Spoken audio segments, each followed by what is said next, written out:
I'm Tripta Sanju Daryanani from 11 Hampshire, and today I'll be talking about, is social media a good platform to disperse information in the time of crisis? My thesis statement is, this research will analyze whether YouTube videos as a widely used social media platform are a reliable source to disperse information during the Hong Kong protests. I'll be discussing the methodology, discussion, analyzing, and conclusion. Hong Kong protests. As shown, a lot of people had joined it, including students, protesters, foreigners, and corporation workers. It started on 15th March 2019. It is still ongoing but has reduced because of the COVID-19. 7,800 plus protesters were arrested and 2 people were dead in the government records. There were 5 demands of the protesters. One of them was the full withdrawal of the extradition bill, which was the reason of the Hong Kong protests. One of the reasons. The major events were the Hong Kong Way human chain, which was similar to the Baltic Way 30 years ago. There were airport strikes that were really dangerous, also MTR vandalism, such as the Yung Long attack. There were also shopping mall riots that was recent. My methodology was to understand the background of Hong Kong protests, interview people from Hong Kong who are against and in support of the protest to get 2 different views. I identified social media platforms to use in the crisis. And also I referred to published articles by the news providers like CNN, China Morning Post, and others. Then I decided that YouTube videos should be analyzed, referring to hashtags, comments, and number of likes, dislikes, received, and views. I examined the trends of the audio descriptions and captions used in the videos by reporters and other people, reactors, and people who were in the protests. I will be discussing the use of YouTube as a social media platform to disperse the information during this Hong Kong crisis. The forms of social media I found in my evidence. There were Telegram, which was used to find the schedules and the meetings in the Hong Kong protests.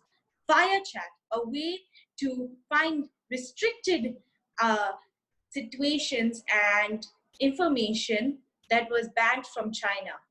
WhatsApp, Facebook, these were used for messages and posts to find out more about the Hong Kong protests globally. YouTube was also one of them to be using videos. I'll be analyzing YouTube videos. I have 3 YouTube videos that I've analyzed. The first is from Vox, which is a documentary video which was explaining how the Hong Kong protests work. It was really informative, and as you can see, there was a lot of views, 7 million views. Vox is known to give informative information, as it really, this 9-minute video had described properly what was the Hong Kong protests. The comments were in support of the Hong Kong protests and how their actions had led to this. The next one is the live video that was really emphasized about how the riots police clash. The comments had told that the title was really misleading, and it was not that, it was something like fake news or fake titles. It is from NBC News, which is known to also exaggerate and emphasize it.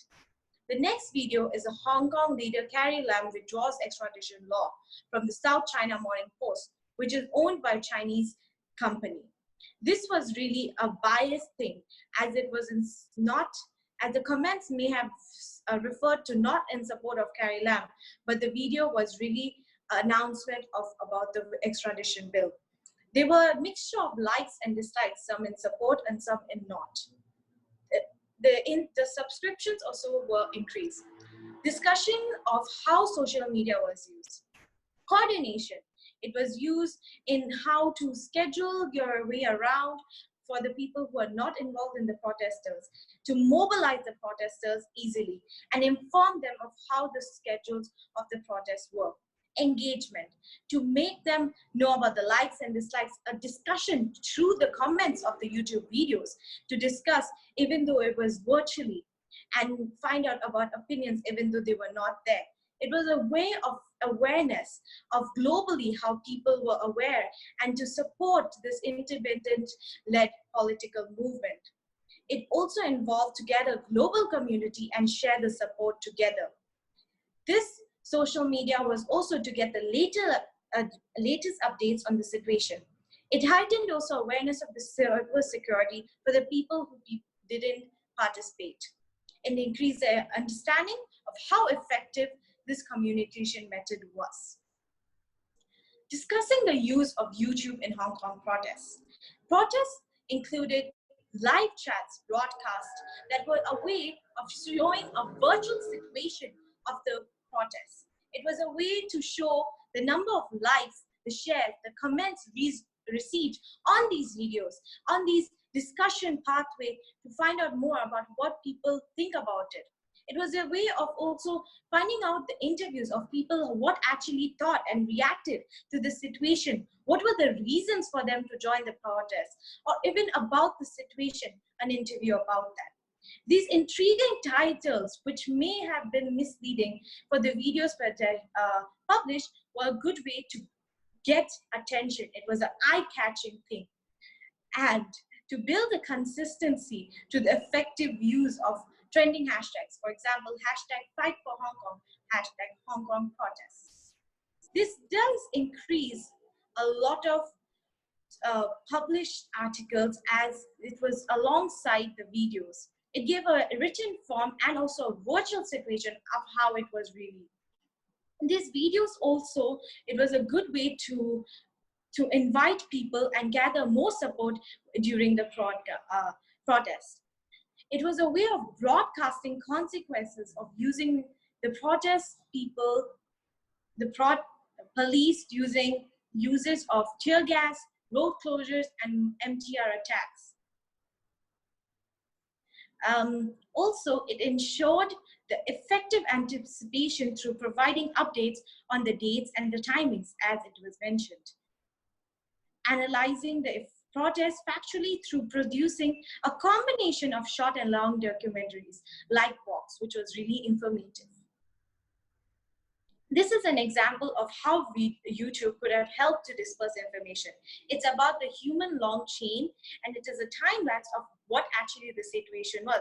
What did people think, and how were people dressed, using torchlights, using umbrellas, or using the banners that said about Hong Kong and about the protests. We're just fighting for something that we should have, which is one country, two systems. The chain went on for 40 kilometers. Along the way, people held up the flags of friendly nations to say thank you. The conclusion is that YouTube does help to disperse information in this time of crisis. Hong Kong people were really aware through YouTube videos. People could have discussed about the Hong Kong protests through YouTube. YouTube indeed was a good way of helping. It may have considered of fake news, but it was at the end a really reliable source and accurate information that it provided. These are my citations for the videos as I analyzed, and also the published articles like CNN, BBC, and South China Morning Post. Thank you very much.